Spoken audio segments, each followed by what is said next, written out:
Hello and welcome to part 5. Today we're doing something a bit different. Since week 1 has ended, it is now time for combo camp.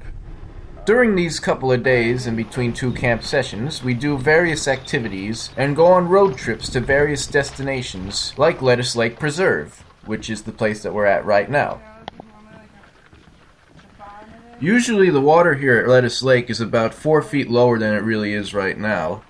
Since Tropical Storm Debbie blew in a few days ago, the water has risen so high that the boardwalk appears to be floating right on the surface. If the water was any higher, we wouldn't be even able to walk on it. That looks pretty fun. And so as we continue our journey down the really long boardwalk, we encounter lots of various wildlife that's native to this land. From monarch butterflies to ibises. Oh, we see those all the time, the ibises. To the invasive apple snails, which aren't exactly really native to this land at all. But look at all, are those all snails there? Those are invasive apple snails. That's what I thought. They're the not big ones are invasive. Now this is the lake that actually gives the park its name, Lettuce Lake. Usually this lake is covered in lily pads and other floating plants, but since the water rose so high, none of them are visible. This is also a popular site to go kayaking in. Nice clear water, nice clear day. That'll be my background for my computer. This actually is my background. As we pushed through the swampy swamplands, we came across a dead end. No, I mean seriously, a dead end that isn't really supposed to be a dead end, but it is because of the high-rised water. And did I mention that there are also wild alligators here? But luckily there weren't any around that day to eat us, so we're good. You know, the more and more I look at all the surroundings of this park, it feels like I'm back in the Jurassic period.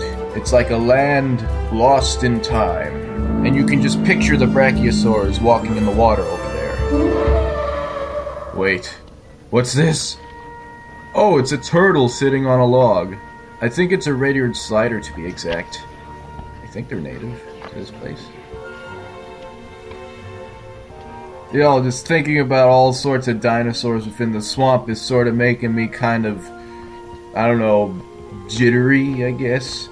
I mean, you never know when there might be a velociraptor, or a stegosaurus, or a T-Rex, or ornithopithecus, or a worse, an allosaurus, or a pterodactyl. And what about the dreaded Spinosaurus? Wait, whoa, okay, this is over-exaggerating a bit, don't you think? I mean, this is nothing but a peaceful swampland. Besides, all the dinosaurs are extinct. That is, I think they're extinct.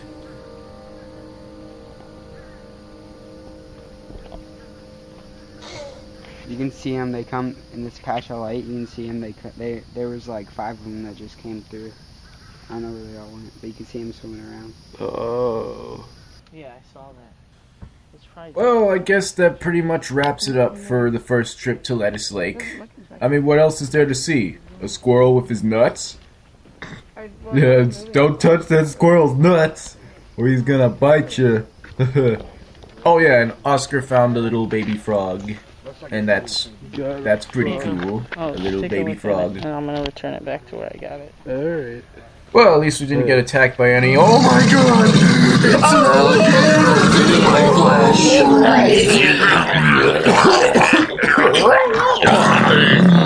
Oh, it looks like I just passed through the gator's digestive system in a matter of seconds. This means I can go on with the video now. Come on, scratch your belly again. Scratch your belly. Arriving back at Busch Gardens, we stop by the kangaroos to see how they're doing. And they're just lying around and enjoying the shade. Notice how one of the individuals always keeps a watchful eye out for predators for the rest of the group. Fortunately, there aren't really any predators here at Busch Gardens, so everyone can relax equally and go on with their day to roam around and so on and so forth. Here we take a look at some of the more fully grown adult emus. Since last time we took care of some adolescents, these are the fully grown ones. And man, are they big up close. And this one seems to be curious of our presence. And he seems pretty happy to see us. I mean, look at that big huge smile he has on his beak. What? I don't have anything. Don't peck. Can these guys peck? Oh yeah. Yeah. Maybe he is curious to know the lifestyle of the kangaroo. How about it? We'll learn the lifestyle of the kangaroo. First, scratch your leg. Then, dig in the dirt. Sniff to your right, scratch your other leg, dig in the dirt some more, find a comfortable spot in the pit you have just dug, plop your butt down, scratch your cheek, and there you have it. You have now learned the lifestyle of the kangaroo. Can someone please tell me how this palm tree ended up this way? Because it looks really, really cool. What was that? Welcome to Lory Landing. A walk-in aviary home to lots of little lorikeets, some Demoicelle Cranes, Spoonbills, and oh, look who it is. It's... Good morning, sire! Good morning, Zazu. Nice day, isn't it? As you may have already guessed, this is Zazu the Redbilled-Hornbill. He is named after Zazu from The Lion King, and, well, he looks a lot like him also.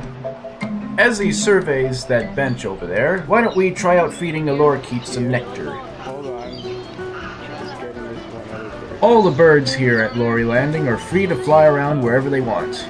And they are free to land on whoever they want also. As long as you have a cup of nectar in your hand, then they'll definitely land on you. Now, as you can see, lorikeets can come in a wide variety of different colors, ranging from reds to greens to oranges to yellows to blues, and many other colors of the rainbow. And I'm not sure what they're doing right there. That's so cute. I really like this guy right here. I'm gonna call him Bird, because he's a bird, and he's cute, because he's a cute little lorikeet. I just wish he had more blues on him, though. Now this pretty bird right here is the Demoicelle crane. It's one of the smaller species of crane in the crane family. This crane has a really long migratory route ranging from Africa all the way to Asia. And I must say it's one of the more beautiful sorts of birds because of its white tuft of thin feathers behind its eyes. And here are the unmistakable Rosetta Spoonbills. Now these are the actual native pink birds to Florida, because everyone seems to think that flamingos are native to Florida, but it's actually these guys that are. Oh look, and there goes Zazu. Zazu! Oh. Hi Zazu. Wait, where are we going now? Oh no.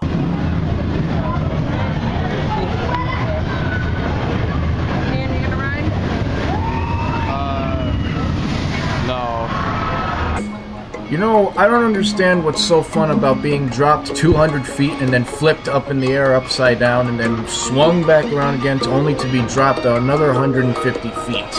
I would have a heart attack if I went on this. Or maybe I'm just missing out. I don't really know for sure.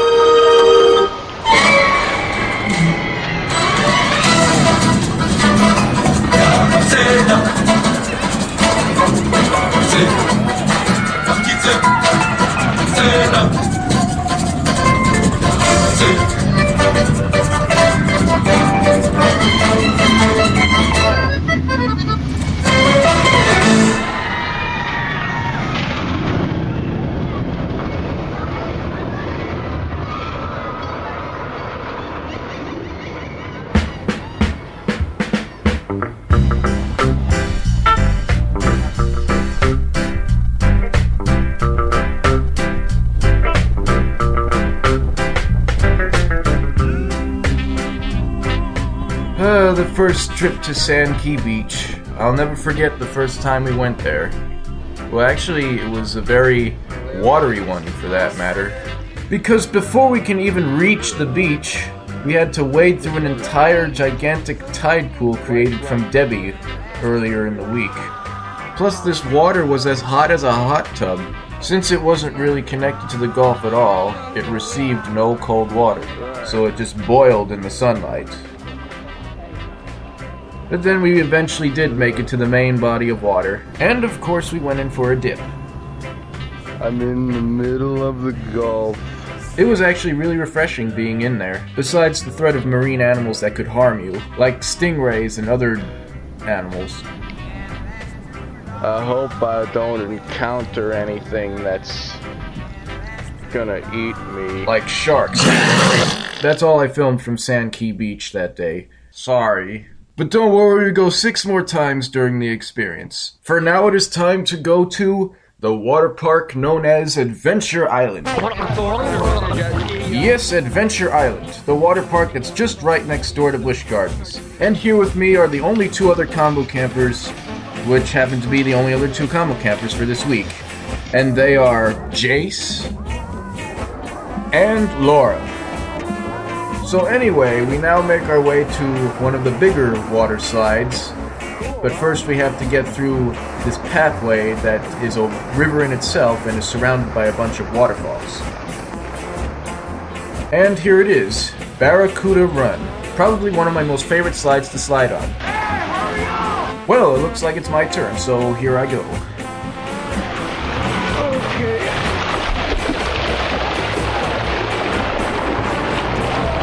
Oh god. Now the reason why this is my favorite slide, because at first it's just a bunch of gentle turns, but then at the second turn it comes to a dip, which then propels you at a much faster speed, then coming to a second dip which makes you go even faster, and then you end up going on a 90-degree angle for the rest of the turns on the ride. And then, a big splash into the pool. Now this is a water slide for the more intense type, like Jace. I would never go on this, it's too dark and too fast. I mean, did you see how fast Jace flew out of there? How was that? Way too intense for me. At the top of Key West Rapids, you can see every big roller coaster that Busch Gardens has. From Kumba all the way to Montu, you can see everything, even the top of the Crown Colony restaurant. It does almost seem like a paradise up here with that setting sun gleaming in the water. But this is just the top of a water slide, so let's go!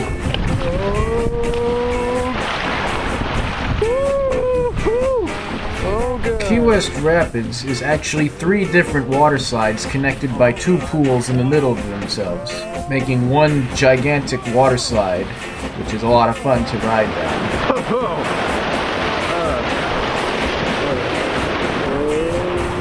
This slide is actually big enough for one of those family-sized tubes. I guess it was meant for single tubes. Oh god. Oh no!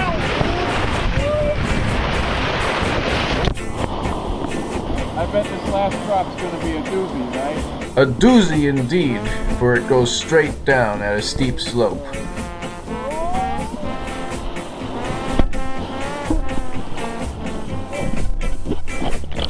Well, let's see how my other friends enjoyed this slide.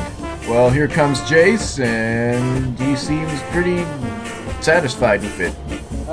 Yeah, that's a face of satisfaction. And here comes Laura down the slide, and she seems to be enjoying it also.